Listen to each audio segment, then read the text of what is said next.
Cthulhu, Battlecry deal damage equal to this minion's attack randomly split among all enemies. Yeah, everyone saw this card before already. It's hard to evaluate this.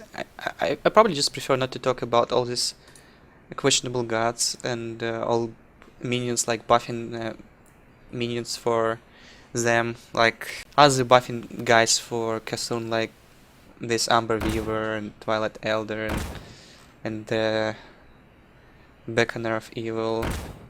It's just a nice body, like all these guys, if you play them with Cthulhu. It's a nice body, but same time, like for 2 mana you're probably getting more than 2-3 on average. It's not terrible again. Yes, in Priest you're kind of okay about having a 2-3 for 2. You're okay about having 3-4 for 3. A giant Sandworm. If this minion attacks another minion and kills it, it can attack again. I mean, Ragnaros is just better than this, right? Not good. For Arena is decent, I guess. In Arena you can trade and hit face same time. Iron Bark is probably still better. Ancient Shieldbearer. 7 mana 6/6. Battlecry for Cthulhu has at least 10 attack and gain 10 armor. It's Warrior. So even if it's in your deck somewhere, if it has 10 attack you will gain 10 armor. That's kind of good. I mean, Shieldman will be gone, right? So instead they give you Shieldbearer. 6/6 for 7 mana. And gain 10 armor. I think it's really good. I think I would play like all these Karapi cards in Warrior just to play Cthulhu at some point. And just to buff this Shieldbearer. I mean, activate the Shieldbearer. What if you have Bran? Then you gain 20 armor? Are you kidding me? You gain like 20 armor, 2-4 and 6/6 for 2 cards at 10 mana. Isn't it crazy? Wow, this card is good. Hogger, Doom of Elwynn. Whenever this minion takes damage, summon a 2/2 null with taunt. It's not super great, but it's on the edge of being really good. It's better than normal Hogger, I think. Because normal Hogger will probably summon only one null and then it will die. This Hogger should spawn at least 2 nulls. Because it's really difficult to kill the 6/6 without overkill. It needs to be like Siphon Soul or Assassinate, like hard removal. Even if you use Execute, it still spawns a null. Might see some use actually. I don't think this card is terrible, it's probably decent. Stand Against Darkness, 5 mana paladin spell, summon 5/1/1 with silver hand recruits. It's much worse than Master for Battle. That can't even stand near. It seems like a bad spell, to be fair. I don't like it. Corrupted Healbot, this rattle restore 8 health to enemy hero, 6/6 for 5 mana. One of the cards we saw a while ago. I think it might be good in Priest. It's Alchemy. You can always turn this rattle into damage. And you can actually hit someone for 8. Anyway, I think in Priest it should be good. Because 6/6 for 5 mana is a good body. You don't care about healing your opponent normally. And you can always turn it into damage if you want, if you have Alchemy. And 6/6 can be like, has enough power and life to trade against any 5-drop. And still stay alive. So it's a good plus. I think it's a good card in Priest. Not so sure about other decks. Validated Doomsayer. At the start of your turn, set this minion attack to 5/7. I don't know what Blizzard need to do to make it playable. They need to nerf every silence in game. Because at the moment it's just a 5 mana 0/7. It can be silenced the way normal Doomsayer can be silenced. And can be killed by the board. If you have a board. So you need to clear the board and then you need to play this guy. I think it's bad. Cthulhu Servant. Divine Shield. Battlecry give you Cthulhu. +2/+2 and it's 4 mana for 2. Okay, what can it be compared to? I guess we'll have all these rattles gone.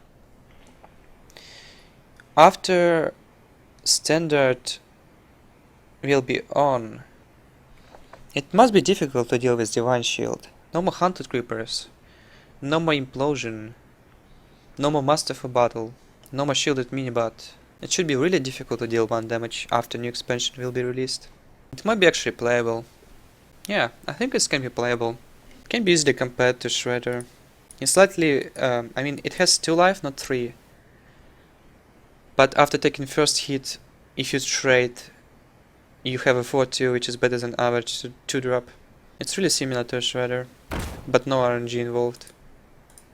And you buff Cthulhu. I think this might be good. In Cthulhu deck I think it's good. Eater of Secrets.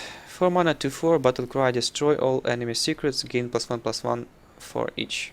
Needed to be released with Secret Paladin, so you feel good about yourself when you play it after Mysterious Challenger or so on.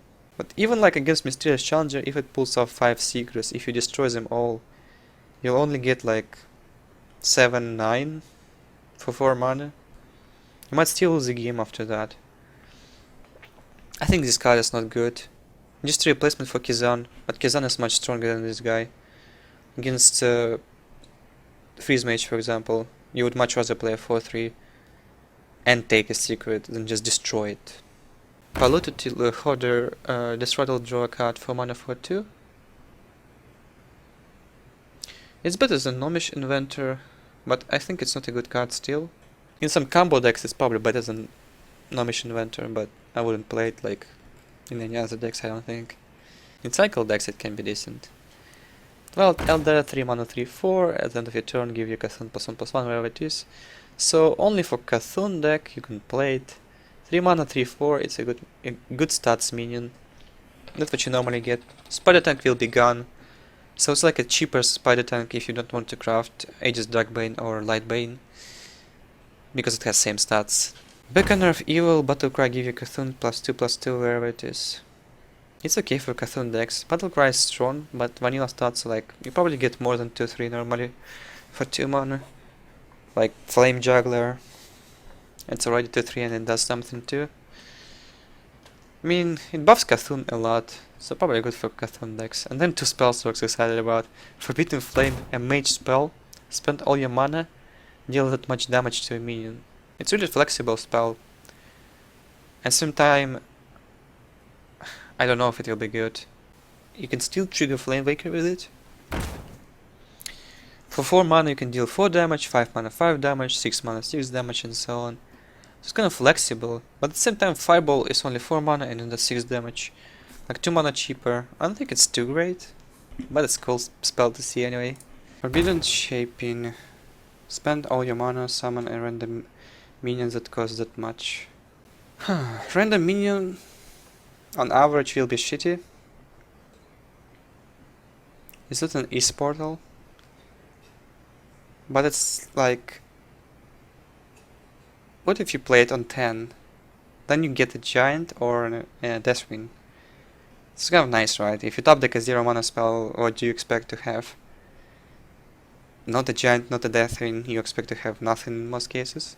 On 8 mana we will be getting 7/7 Divine Shield, 8/8 Chromagos, Ragnaros, Scale to that Gruul, Fossilized Devil's Sword. It's all fine.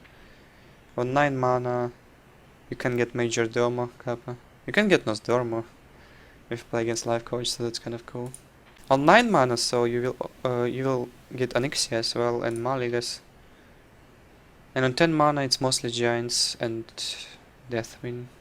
I mean, obviously on 7, 6 and so on you can be getting really terrible minions. But it's not the point. The point of this is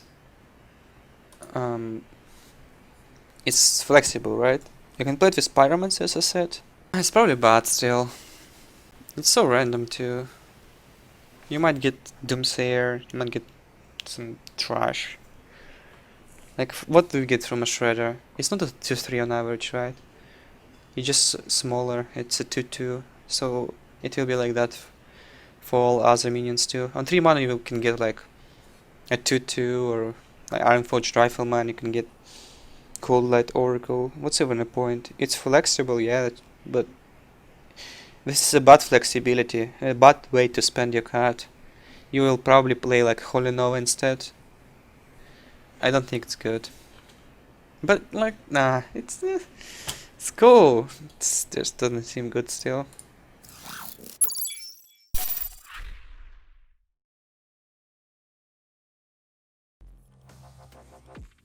This video is brought to you by G2A.com.